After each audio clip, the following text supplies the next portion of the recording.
Saudações aos profissionais de segurança no trabalho, os engenheiros e técnicos em segurança no trabalho, aqueles que estão participando do nosso curso online, aqueles que já participaram e quem tem o desejo, a vontade de se tornar perito judicial, no caso dos engenheiros, e assistentes técnicos, no caso dos técnicos em segurança no trabalho. Nessa aula livre, eu quero tratar com vocês, e o tema dessa aula é esse aí: os limites perscrutáveis das perícias judiciais no trabalho. Que palavra é essa, perscrutáveis? Antes de tudo, de entrar no assunto propriamente dito, eu quero fazer uma pergunta a você que já atua como perito, como assistente técnico e você que é aluno do curso online. A pergunta é a seguinte: o perito do trabalho, ele tem total liberdade para fazer da forma como ele quiser o seu laudo pericial ou ele tem limites? Antes de eu te explicar, entrar na questão propriamente dita sobre o significado dessa palavra, quero te contar da onde veio a ideia de eu gravar essa aula. Um aluno do curso de perícia judicial, ele já atua como assistente técnico e ele me trouxe a seguinte situação. Veja aí. Aqui eu tenho agora para te mostrar um caso concreto que me levou a esse vídeo sobre os limites perscrutáveis da perícia. O perito enquadrou a insalubridade em grau máximo por risco biológico utilizando a súmula 448. Então, disse o aluno, em um dos quesitos, questionei o perito sobre o texto da Reforma Trabalhista de 2017.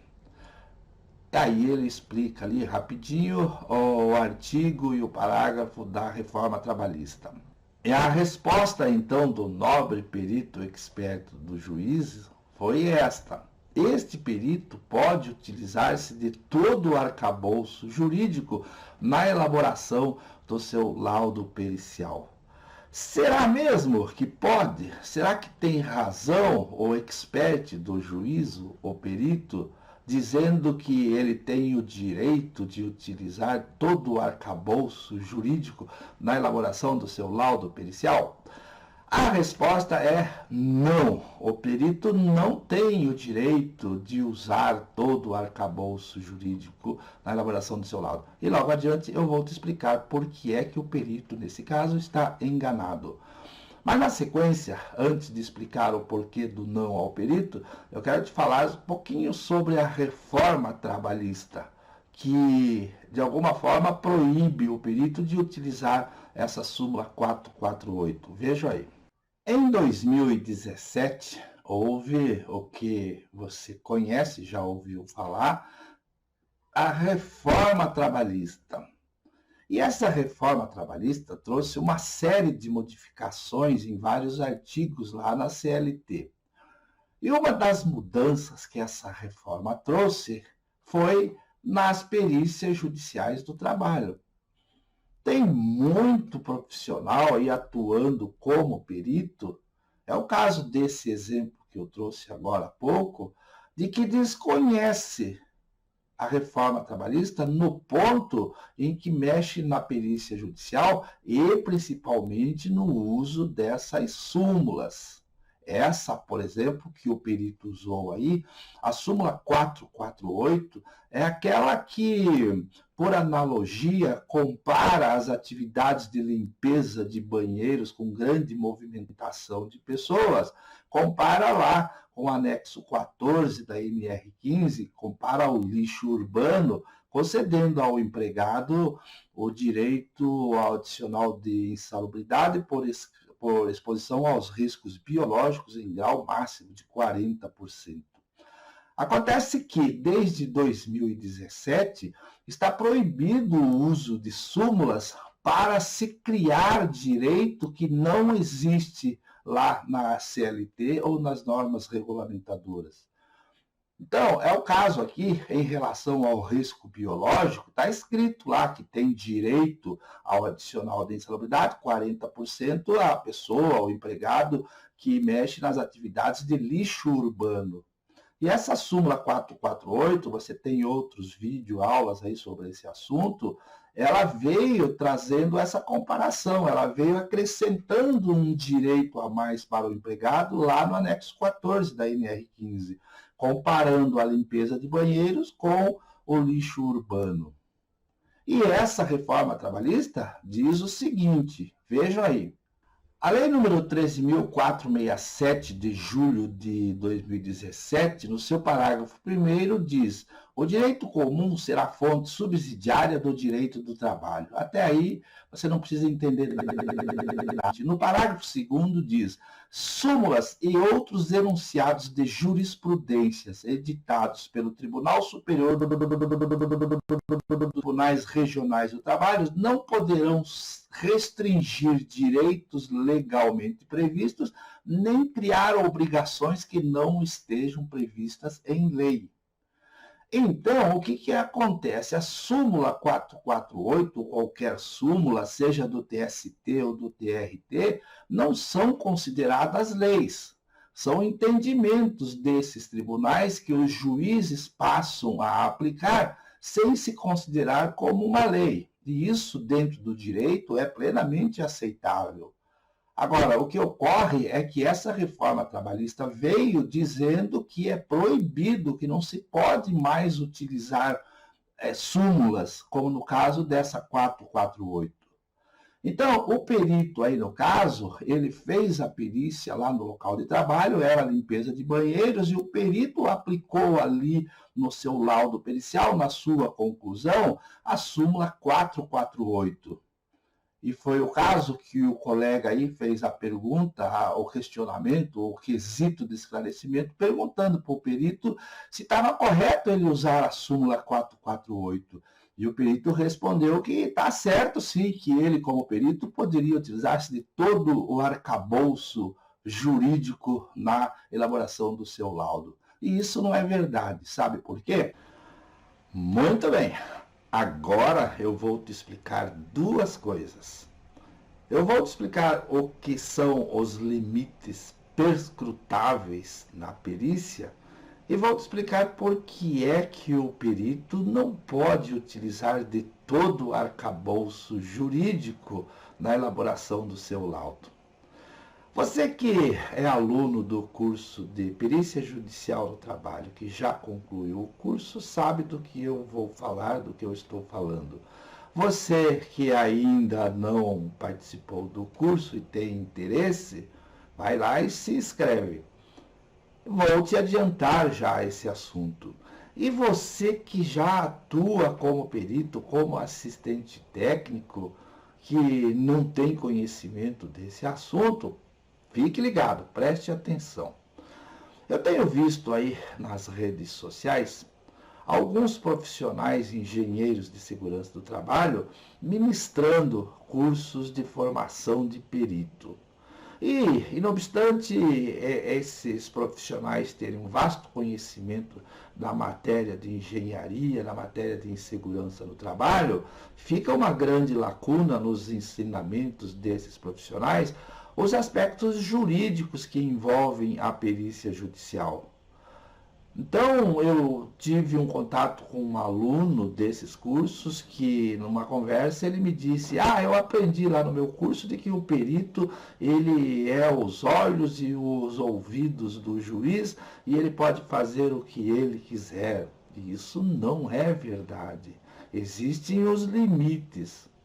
E esses limites são impostos pela lei, por uma legislação. Cabe lembrar aqui de que a prova pericial é uma das provas existentes lá no processo do trabalho.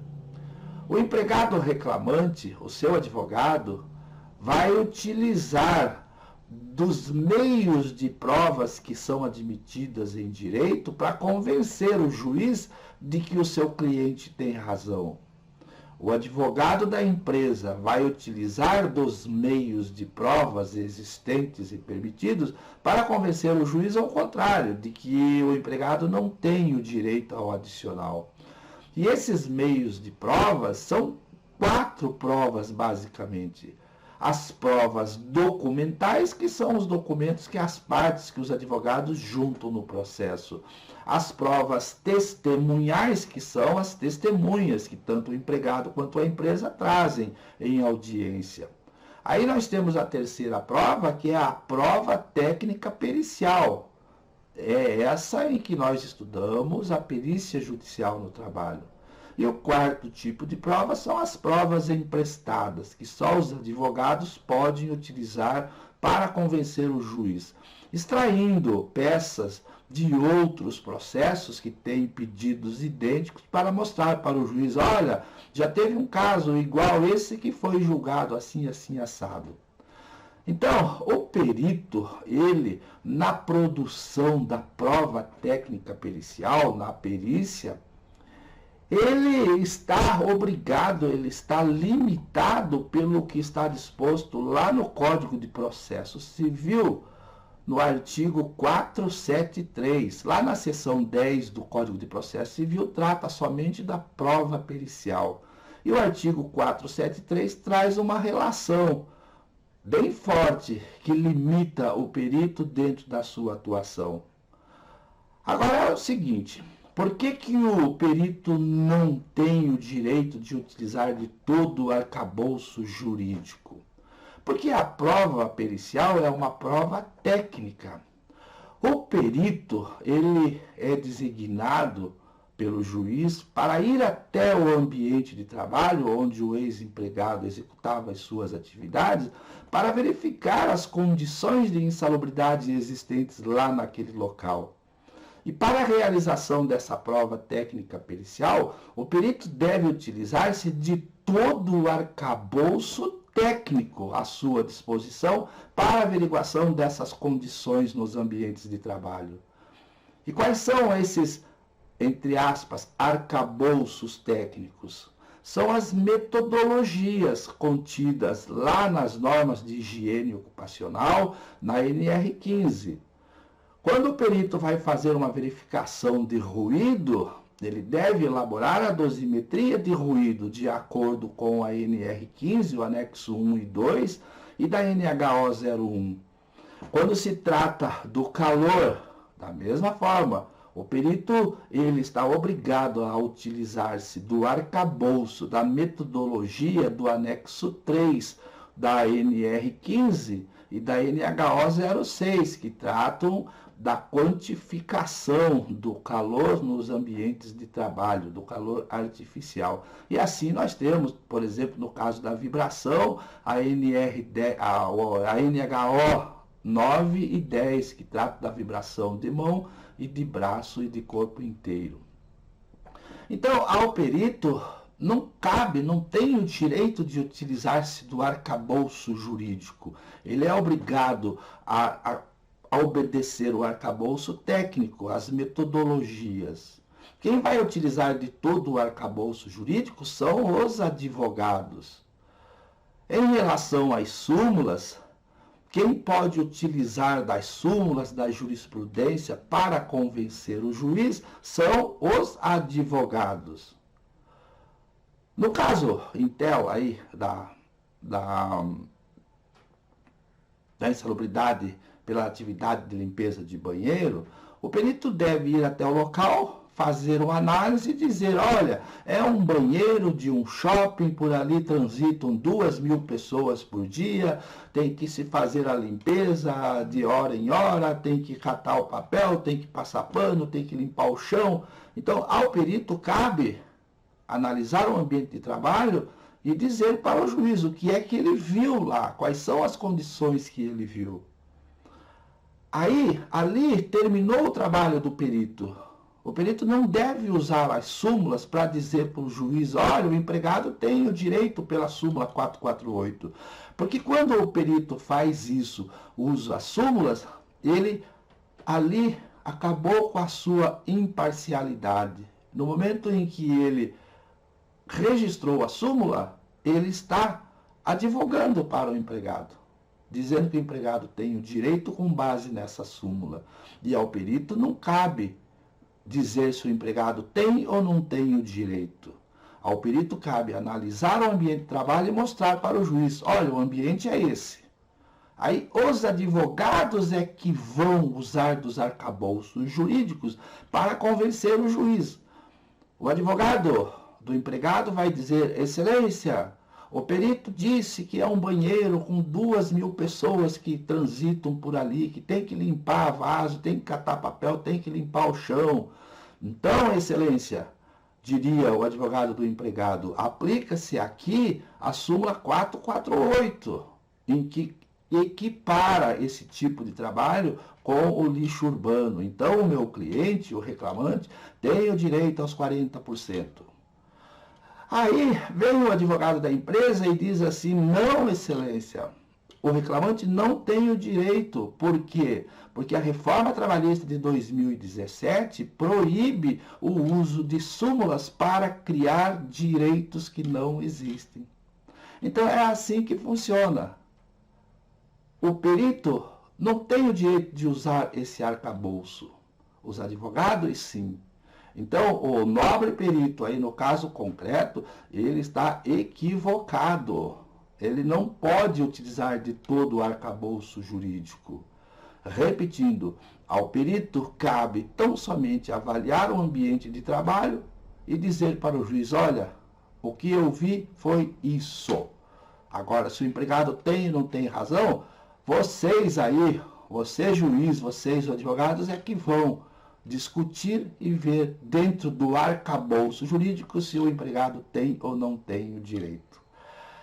Espero que você tenha gostado desse vídeo, dessa aula e, sobretudo, que você tenha entendido e que você aí como perito não vai usar de todo o arcabouço jurídico, tá certo?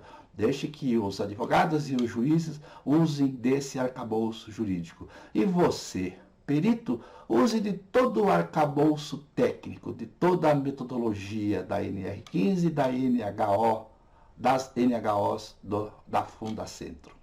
Valeu, um abraço, até a próxima. Tchau.